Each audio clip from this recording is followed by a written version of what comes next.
Well, hello there. This is Shane from Shane's Reviews, and I hope that you are having a great day today. So, what are we going to be talking about? It's going to be Valis, wrote by Philip K. Dick, and it was narrated by Phil, and his last name is spelled Gigante.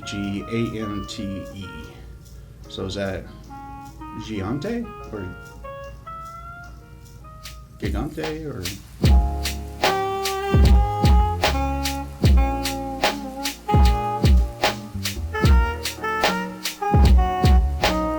So let's talk about the narrations real quick. Phil, that did the narrations, did an incredible job with this, and usually with anything that has to do with brilliance audio, the recording is on par. It is good, it is clean, and didn't really have anything that took me out. There wasn't like any weird musical intros or outros or sound effects that just were really off-putting. None of that was in here, which is great.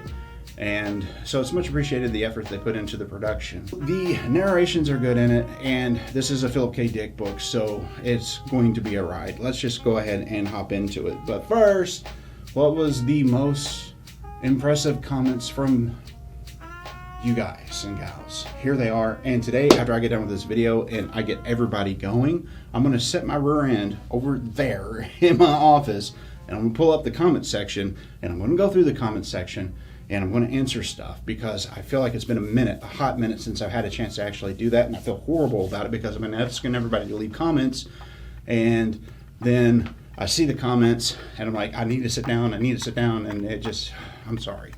I told you it's busy, but you know what? On the same token, I'm still going to do it because I said I was going to do it, and that's kind of the way that I am. So, let's get into the book, shall we? Where to even start? The name of the book is Valis, and the main character, anti-hero he may be, it's Philip K. Dick. So there's going to be particular things that's going to be raw and gritty. There's going to be some things that are just out there completely, and this book is absolutely no exception to that. But on the same token, it has a way of mixing in real life and situations that are incredibly relatable if you've got that nutty friend. We all have one of those that hang out in our pocket from time to time. So yeah, it's incredibly relatable. So the premise is this guy, we'll call him Horse because that's what his name translates into, which is something incredibly ornery, and so I'm not going to actually say what his name translates into by the people of the book.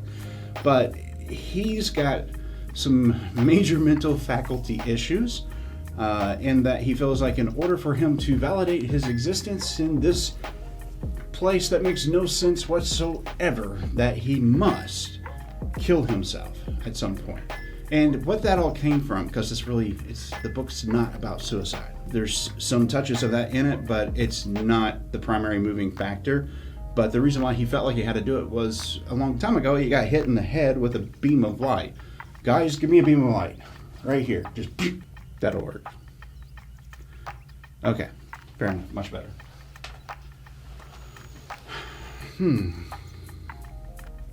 So why is he like that? That beam of light, it gave him some information. So it was like a huge download that he got, and it had to do specifically with his kid. And his kid has either like a genetic or some kind of just malformation of something. And this beam of light gives him all the information that the doctors missed, and then he's able to save his kid's life. So he also knows, because of that beam of light, that he's eventually going to off himself. And so it kind of planted a seed in him of, well, I'm going to do it, so I might as well do it. And whenever I do it, it's done. But there's also some other underlying things that get zapped into his head from this beam of light, being that maybe reality isn't what he thinks. Maybe reality around him, what everybody else thinks, might not be so much the actual thing of the reality.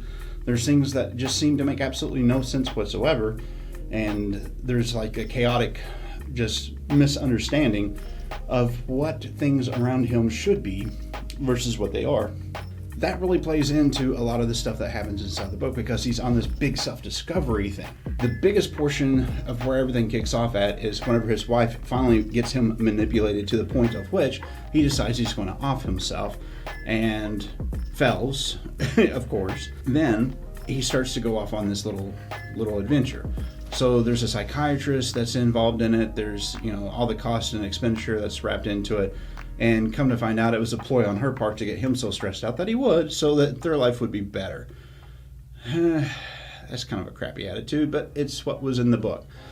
Now, there's other characters that we get introduced to, just little sprinklings here and there, and they're more of the standard tropish type characters that you would see in a PKD book. The book doesn't take itself serious, but it's an incredibly serious book for the people involved in it. So it's an interesting dichotomy of out there conspiracy theory kind of, but what if it was one of these things was actually true?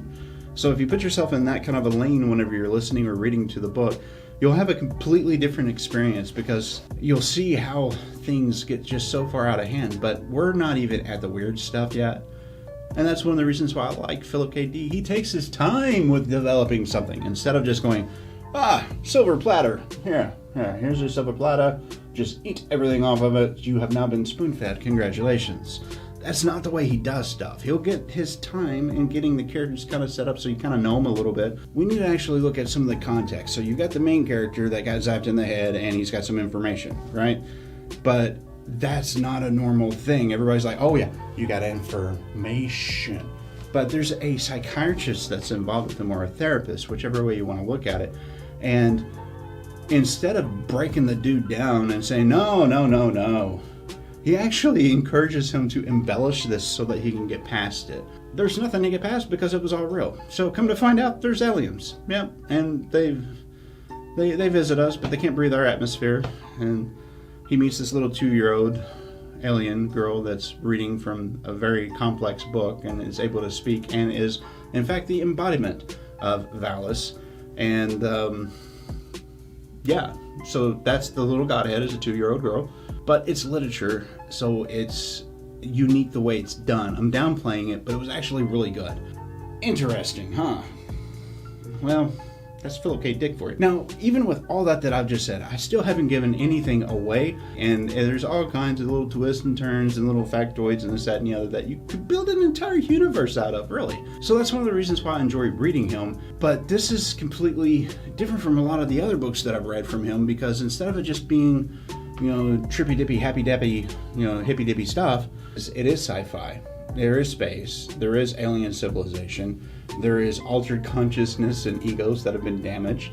There's people trying to motivate things to happen. There's a little bit of the politic aspect in between friends and what they're trying to achieve. And then there's the overarching story of people that were going across the world and looking for particular artifacts that back everything up, even though he already knows the answers. So it's a very interesting little read. And I'm kind of looking forward to getting to the second and third, because I'm pretty sure it's a trilogy. I don't know if it was ever completed or not. It may have been. I'm going to do a little bit of research after I get off of here and find out, because I would like to finish it. So, with that being said, is it worth your time, efforts, and energies? If you like sci-fi, if you like space, if you like aliens, you like kind of conspiracy type things, you like a little bit out there, you can't go wrong with this book, I don't think. I think you'll quite enjoy it. Now, let me give you a little bit of warning, though. It is raw. It is a raw book. It is not going to be a very polite bedfellow. But anyway, the point is it's a decent thing. I really enjoyed it. And if you like those sorts of things, you're probably going to enjoy it too. So there you go. If you've made it this far, my God, what are you doing with your life? Oh yeah, you're being awesome. That's right. So thank you so much for watching. Do a little dance on that subscribe button, and then of course hit that thumbs up. And if you want to make fun of us, feel free, send us all your friends. Go ahead and share it, share, like, because that's the good stuff. Sharing is caring. Yes, I said it with a straight face mostly. Okay, beyond that, thank you so much. I love your faces. You gals and guys, be good. Have a good week. Remember, social distance, wash your hands. Even if you've had your shots, they're only so much effective, so still try to be safe. It's not a immediate Superman cure-all thing. Still got a little bit of ways to go here. But man, I can't wait until we get back to where we can go out and do the stuff we used to do. Oh my God, I miss it. Anyway, all right, bring it in. It's time for a hug. Come here. Oh gosh. Oh, that's a good one. That's a good hug.